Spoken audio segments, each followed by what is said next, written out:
Taiwan is thankful and China upset after a move by President Trump on Wednesday. He signed into law new rules regulating interactions between the United States and Taiwan. The Taiwan Assurance Implementation Act now requires the State Department to regularly review and update guidelines on interacting with Taiwan at least once every 5 years. Taiwan says the law stands as a firm symbol of the two countries' shared values of democracy, freedom, and respect for human rights.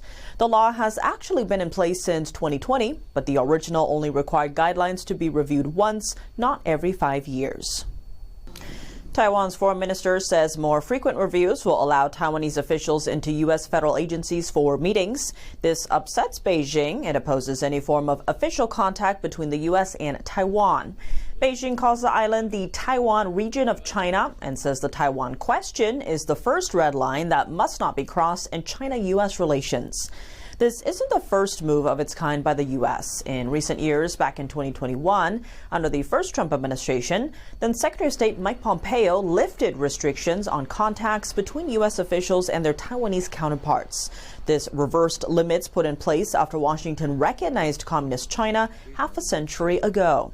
Rick Fisher, senior fellow at the International Assessment and Strategy Center, says President Trump's move is an important step forward and that the United States needs to do more. Watch. This is a very important step forward.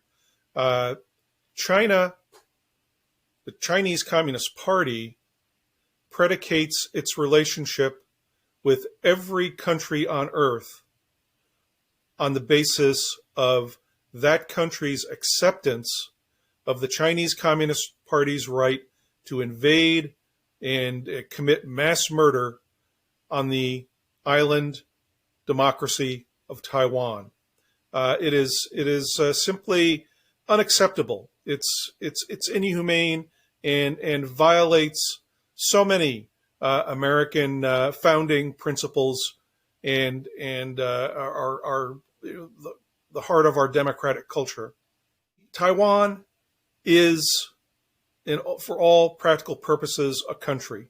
Legally speaking, the United States treats Taiwan as a country, but it does not confer formal diplomatic recognition.